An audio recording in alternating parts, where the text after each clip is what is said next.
akal jismaninya nyalur, ingatannya normal, maka tarif musyahadah menggunakan tarif ru'yatul haqqi fil khalqi, melihat Allah di balik makhluk, di belakang makhluk, di samping makhluk, di dalam makhluk. Itu musyahadah di makom bako namanya. Setiap melihat makhluk, di sana melihat Allah sebagai khalik. Setiap melihat makhluk, melihat zat yang menciptakan makhluk. Itu musyahadah. Adapun musyahadah yang kedua, musyahadah di makom pana namanya. Jadi suhud, ada suhud di makom bako, ada suhud di makom pana. Kalau suhud di makom pana lain lagi definisinya. Bukan ru'yatul haqqi fil khalqi, tapi ru'yatul haqqi bil haqqi, melihat Allah dengan Allah. Salikin, muridin, arifin udah tidak ada dirinya, tidak ada pekerjaannya, tidak ada kemampuannya, tidak ada irodahnya, tidak ada haul dan kuahnya, hanya Allah yang ada. Masuk ke wilayah kullu man 'alaiha fan wa yabqa wajhu rabbika dzul jalali wal ikram. Segala sesuatu musnah, segala sesuatu itu hilang, hanya Allah yang ada. Wa yabqa wajhu rabbika dzul jalali wal ikram, hanya Allah yang ada, yang punya sifat keagungan dan kemuliaan. Makhluk sudah tidak ada. Itu namanya musyahadah, melihat Allah di makom pana. Di sana salikin udah mencapai tahapan selangkah dari Qoba Qosain, naik dengan tahapan au adna. Qoba Qosain melihat Allah, juga melihat makhluk, yang disebut mengesahkan Allah di wahidiyat. Wahidiyat bahrun ma'a maujin, melihat lautan tapi terlihat juga ada ombak, ada pantai, ada kehidupan di laut, ada nelayan dan lain sebagainya. Itu namanya wahidiyat, melihat Allah, melihat makhluknya. Melihat Allah, melihat ada gunung. Melihat Allah, melihat ada matahari. Melihat Allah, melihat ada diri kita. Itu namanya mengesahkan Allah di dalam tahap wahidiyat. Kalau ahadiyat, selangkah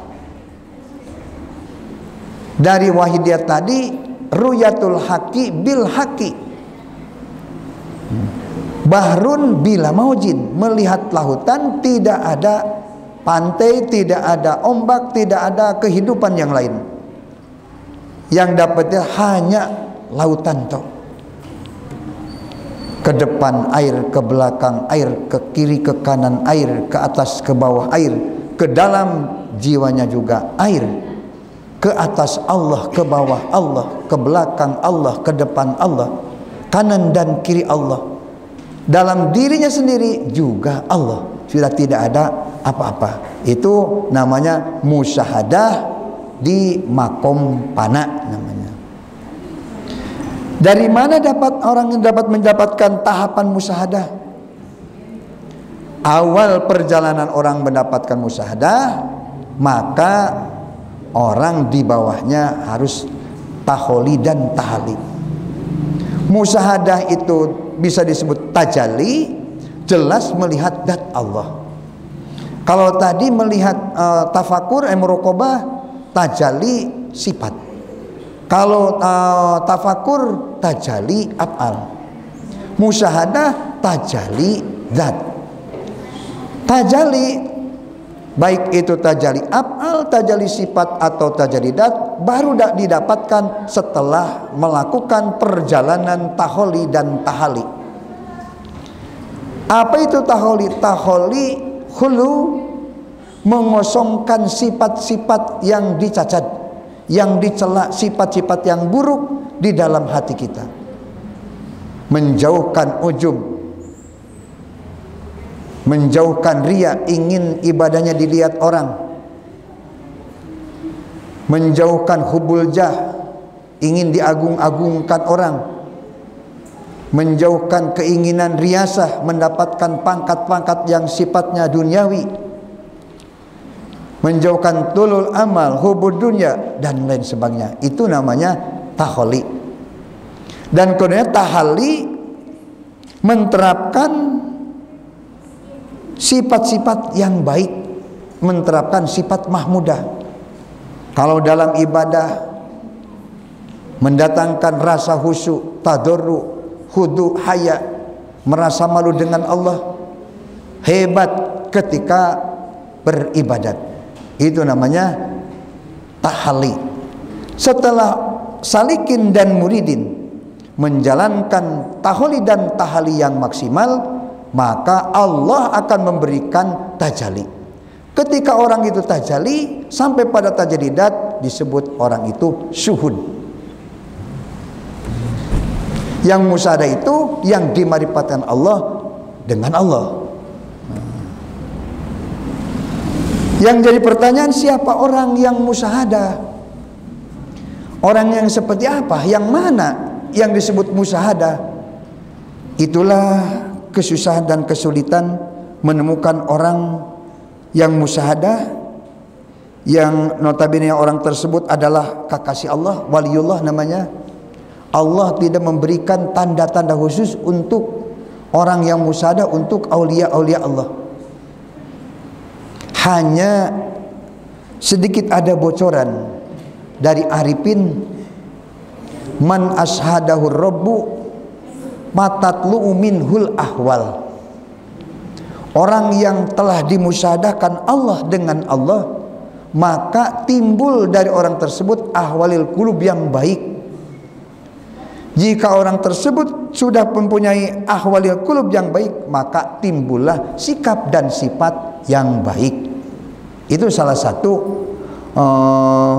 upaya pencarian siapa itu orang yang musyahadah, siapa itu orang yang muayyanah, siapa itu orang yang muraqabah. Man asyhadahu rabbu patatlu minhul ahwal. Orang yang dikasih derajat musyahadah, muraqabah, maka Allah memberikan ahwalil qulub yang baik. Timbul ahwalil qulub yang baik. Dengan ahwalil qulub yang baik timbul jadi adab atau budi yang baik, dari akhlakul karimah, akhlak yang baik. Itu salah satu bocoran dari arifin dengan kesulitannya mencari aulia, mencari orang-orang musyahadah, hanya dapat dilihat dengan sifat-sifatnya saja. Orang-orang tersebut, orang yang bisa tafakur, orang yang sudah sampai pada tahapan-tahapan muraqabah, musyahadah dan muayyanah, maka orang tersebut akan terhindar dari hazan dan ham. Obat untuk menjauhkan, obat untuk penawar ham, kebingungan, kegalauan, keprihatinan, hanya tahapan-tahapan kesucian, tafakur, muraqabah, musyahadah dan muayyanah lah akan yang dapat mengobatinya, akan yang menjadi penawarnya. Di mana terlihat orang tafakur, muraqabah dan musyahadah? Di mana diekspresikannya? Di mana direalisasikan tafakur tersebut? Pada umumnya orang musyahadah, orang muayyanah, tafakur dan lain sebagainya, maka dinyatakan, direalisasikan di dalam zikrullah, yang pada umumnya zikrullah itu membacakan tahlil. Zikrullah bukan hanya tahlil, zikrullah gerbang atau jalannya, jembatannya banyak. Zikrullah baik dengan tahlil, zikrullah baik dengan baca Quran, zikrullah dengan tasbih subhanallah, zikrullah dengan tahmid alhamdulillah, zikrullah dengan baca sholawat, zikrullah dengan berdoa. Yang jelas apapun yang kita lakukan dan yang kita ucapkan yang sekiranya menarik akan hati kita wusul dengan Allah, maka itulah namanya zikrullah. Jadi tafakur, muraqabah, musyahadah, muayyanah dapat dilihat ketika kita zikir, ketika zikrullah. Zikrullah lapangan atau media untuk melihat apakah kita ini sudah menjadi orang yang punya derajat tafakur, atau punya derajat muraqabah, atau punya derajat musyahadah. Dan demikian maka perlu kita mengkoreksi mengenai zikir, karena tidak seluruhnya zikir yang dapat mengantarkan hati kita untuk usul dengan Allah Subhanahu wa taala. Banyak yang dikir tapi malah menjauhkan hati kita dengan Allah. Maka perlu kita melihat dan mengkoreksi tahapan-tahapan daripada dikir tersebut. Jika dikir masih goplah, karena dikir itu ada dikir goplah, ada dikir ma'al yakdoh, ada dikir ma'al hudur, ada dikir ma'al ghebatin ama siwal madkur. Kalau dikir kita baru di tahapan dikir goplah, maka hajan dan ham masih dapat menghantui, menyelimuti keseharian kita, selalu menyertai kita. Bertani merasa susah dan merasa prihatin, dagang merasa susah dan merasa prihatin. Jadi pejabat yang ham dan hajan, menjadi kiai ham dan hajan ketika dikrullahnya baru dikrul goflah, baru dikir ma'al goflah. Apa itu dikir ma'al goflah? Orang dikir lisannya tapi hatinya tidak melihat Allah, hatinya melamun, hatinya melihat urusan duniawi, padahal lisannya dikrullah. Katakanlah dikrullah tahlil, lisannya membacakan la ilaha illallah, sementara hatinya ada di pasar. Lisannya mengucapkan la ilaha illallah, sementara hatinya ada di kantor, ada di ladang, ada di permainan. Di mana saja itu namanya dikir goplah. Lisannya berbicara kebaikan, lisannya tahlil, tapi hatinya goplah, lupakan Allah. Namanya dikir goplah. Itu tidak ada pengaruh untuk menjadi penawar ham dan hajan. Yang keduanya dikir yakdoh. Dikir mal yakdoh, orang dikir ingin sekali wusul dengan Allah, tapi mungkin penyebabnya ngajinya kurang, ilmunya jadi kurang, jadi tidak tahu benar mana Allah, bagaimana untuk menemukan Allah. Hatinya punya keinginan kuat, ingin wusul dengan Allah lewat dikirnya, tapi karena keilmuannya rendah, maka tidak bisa tercapai dengan apa yang diharapkan wusul dengan Allah. Dikirnya aja yang banyak, dikirnya yang keras, dikirnya juga yang lembut, dengan tujuan ingin ketemu Allah, tapi ilmunya tidak punya, atau ilmunya masih sangat kurang. Maka dikirnya kuat, dikirnya banyak, tidak bisa sampai dengan Allah Subhanahu wa taala. Itu pun dikir yakdoh masih sangat rawan, sangat dikhawatirkan kalau dikir tersebut itu belum berfungsi untuk menghindarkan ham dan hajan, belum berfungsi untuk mengobati ham dan hajan. Baru dikir yang tahapan ketiga yang disebut dikrullah, dikir ma'al hudur. Nah, itulah dikir yang akan menjadi penawar ham dan hajan pada diri kita ini. Ham dengan urusan duniawi, ham dengan kedudukan, ham dengan kepangkatan, ham dengan harta, kebingungan dengan harta benda, kebingungan dengan urusan keluarga, kebingungan dengan urusan bermasyarakat, kebingungan dan sebagainya. Nah, kalau orang tersebut udah dikir sampai pada tahapan dikrul ma'al hudur, insya Allah ham dan hajan, kegalauan yang ada pada dirinya akan bisa diobati dengan dikrullah, dikir hudur. Dikir hudur, kita berdikir, hatinya hadir dengan Allah Subhanahu wa taala. Apa yang dihadirkan? Tentunya kembali ke dengan pendidikan, pelajaran, menghadirkan Allah. Satu paling bawah, menghadirkan af'al. Kita sedang dikir bukan kerjaan kita, tapi dikir kita ini adalah af'al Allah. Itu hadir paling rendah, menghadirkan Allah dengan af'alnya. Yang kedua, hudur sifat yang muraqabah tadi, menghadirkan Allah, kemampuan, upaya dan kekuatan dikir kita ini bukan kemampuan kita, tapi ini kudrat iradatnya Allah. Itu hudur dengan sifat. Setelah hudur dengan sifat, kalau Allah memberikan anugerah lebih kemakrifatan, marifat lebih atau tajali lebih, musyahadah lebih, maka tidak mustahil Allah memperlihatkan zat Allah dengan orang yang dikir tersebut. Disebut dikir hudur ma'adat. Kalaupun tidak seperti itu, itikadkan aja, tekadkan aja bahwa Allah, dat Allah itu tidak pernah jauh, tidak pernah lepas talajum dengan sifat kudrat dan irodatnya. Ketika kita sudah dapat melihat kudrat irodat Allah dengan basirah, dengan hati, maka itikadkan Allah, dat Allah itu tidak jauh dengan kudrat dan irodatnya. Karena sifat irodat, sifat kudrat itu sifat ma'ani, sifatun qodimatun, mawjudatun, qaimatun bidati ta'ala.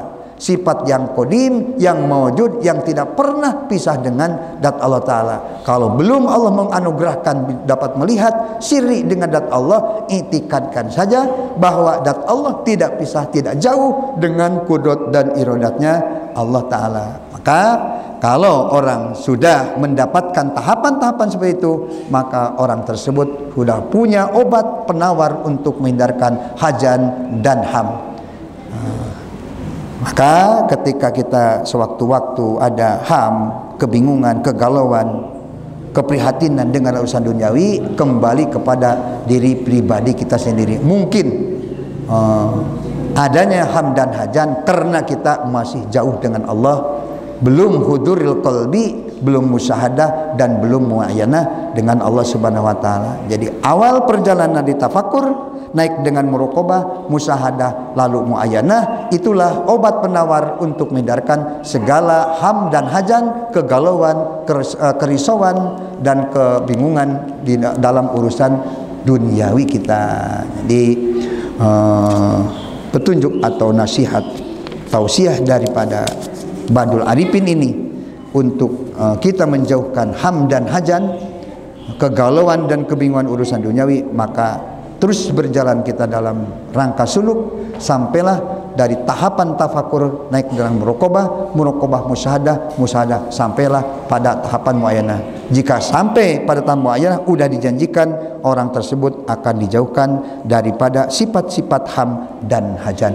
Mudah-mudahan kita dapat mendapatkan menghasilkan tahapan-tahapan kesucian seperti tadi itu, agar kita ini dijauhkan dari ham dan hajan, kebingungan, kegalauan urusan duniawi. Amin ya rabbal alamin. Itulah yang dapat disampaikan. Wallahul muwaffiq ila aqwamit thoriq. Wassalamualaikum warahmatullahi taala wabarakatuh.